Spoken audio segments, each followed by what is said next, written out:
Welcome to Joystick, my friend. In this video, I will tell you how to solve perfect squares problem from Leetcode. And you will learn how to solve this problem using dynamic programming.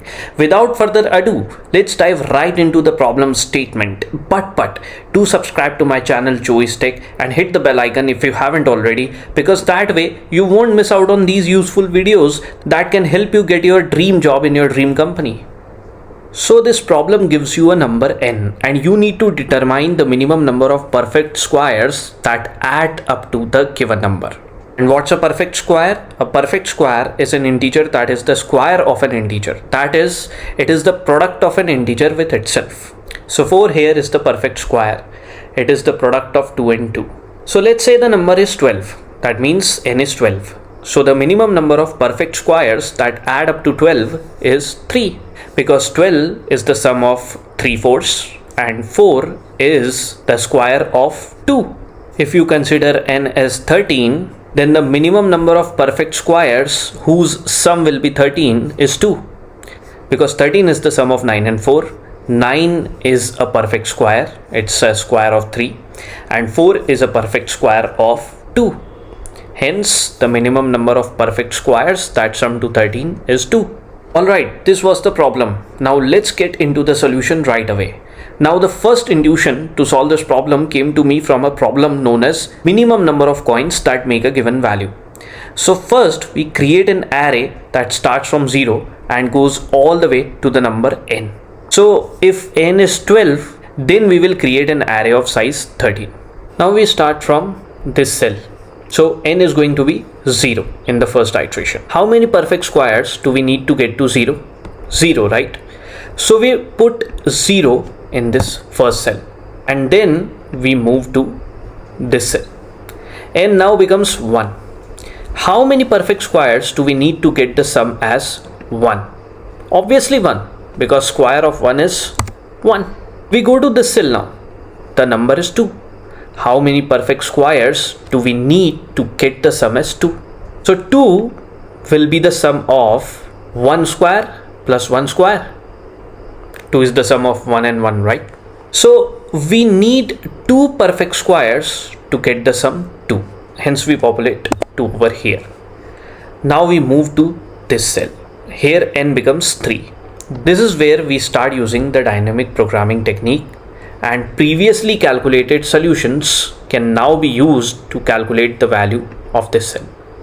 Since we need perfect squares, so it is intuitive that we go back to the previously calculated perfect squares or record the previously calculated perfect squares, where we get the next step needed to calculate the value of the corresponding cell, which is the minimum number of perfect squares. But we are not going to record all the previously calculated perfect squares especially. So what we do, we start an inner loop, and we start that inner loop from 1.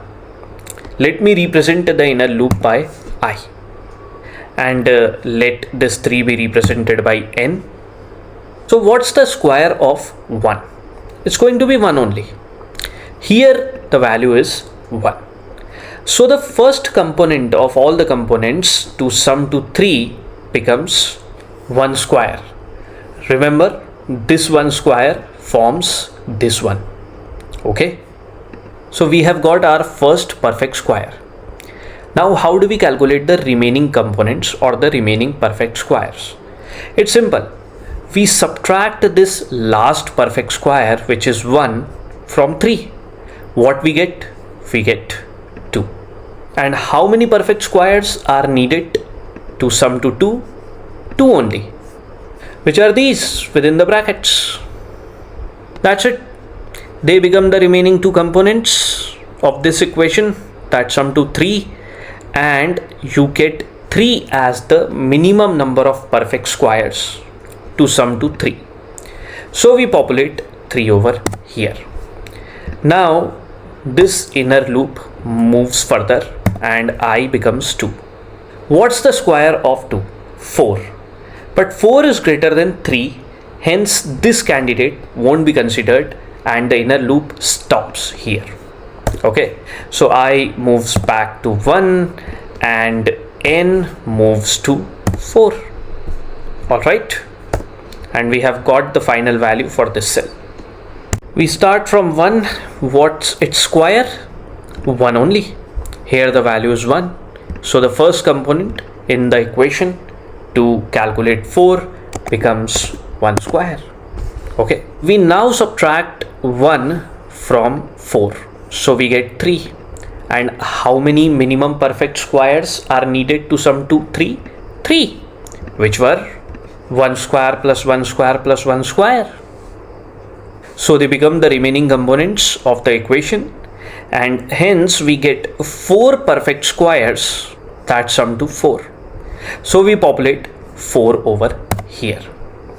The I now moves to 2, and we find that square of 2 is 4. That means the number in question is a perfect square itself. So we need only one perfect square for n equals to 4, right? Which is 4 itself. So we have got our second candidate, 1, which is less than 4. We are looking for minimum number of perfect squares. Since 1 is less than 4, hence 4 gets discarded and 1 gets populated over here. I moves further. Over here it's 3. The value is 3. The square of 3 is 9. Since it is greater than 4, hence we are going to rule out this candidate and the inner loop stops. Anyways, the minimum number of perfect squares is 1 and no integer is less than 1. So we are going to break the inner loop. Alright. Now n equals to 5. So the inner loop starts from here. Square of 1 is 1. So we have got our first component in order to calculate 5. That will be square of 1. And the remaining components can be calculated by subtracting 1 from 5. We get 4. Here the value is 1. That means we need one perfect square to get to 4, which was the square of 2. So we have got the remaining component of this equation that sum up to 5. There are 2 perfect squares that are needed to sum to 5. So we populate 2 over here. Okay. Now I moves to the next cell. Here the value is 2. Square of 2 is 4. So here the value is 1. So the first component in this equation becomes square of 2. And the equations that I'm writing over here are just to make you understand. Alright. Let's calculate the remaining components. So we subtract 4 from 5. We get 1. Here the value is 1. So the component is going to be square of 1. So it's nothing but the other way around. We get 2 again as the minimum number of perfect squares to sum to 5. 2 is already present over here. So 2 stays. Now I moves to 3. Now square of 3 is 9, which is greater than 5. So the inner loop stops here. It goes back to 1 and 5 gets the value as 2 as the minimum number of perfect squares, and n moves to 6. So the value of n equals to 5 has been calculated, and now I'll calculate the values till n equals to 11 in the interest of time and put the values in their respective cells and then jump to n equals to 12. So I'm going to calculate the values using the same process. Try it out yourself. If you are having any issues, then do ask me your questions in the comment section.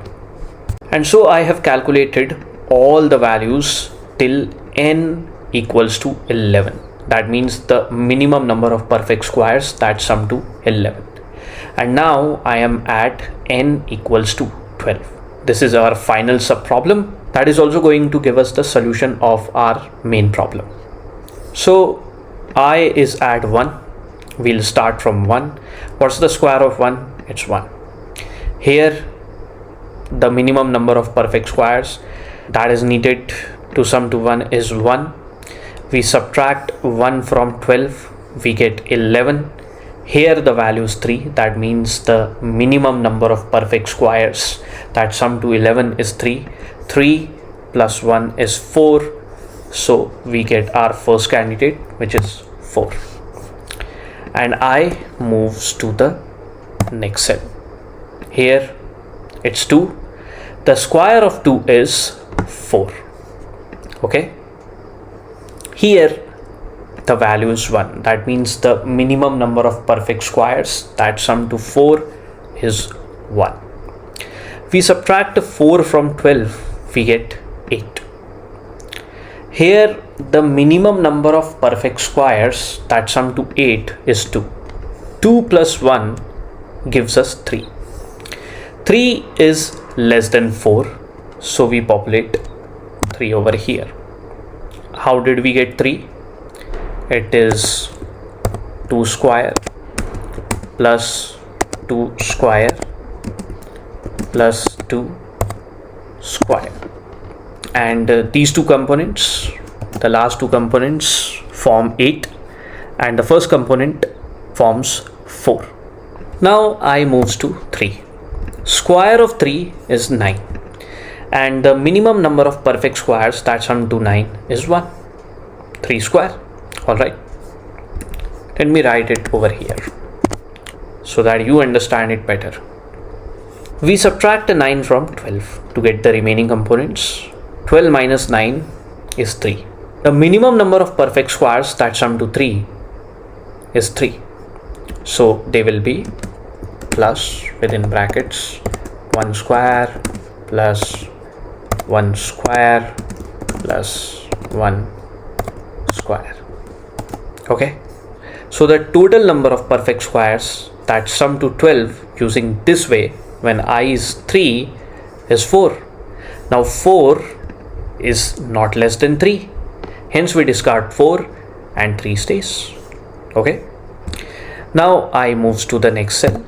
Here the value is 4. Square of 4 is 16, which is greater than 12. So we stop the inner loop over here. We rule out this candidate and 3 becomes the minimum number of perfect squares that sum to 12. And we calculated this number using dynamic programming. So remember, we are using the values of the previously calculated perfect squares to calculate the minimum number of perfect squares that sum to a particular n. This is the basic intuition. You can find the Java solution of this problem of perfect squares on my GitHub link. My GitHub link you can find in the description box below. And with this we have come to the end of this video. I hope you enjoyed learning to solve perfect squares problem using dynamic programming. Don't forget to like this video and share it with your friends. I'll see you in the next video of Joey's Tech. Till then, goodbye and take very good care of yourself.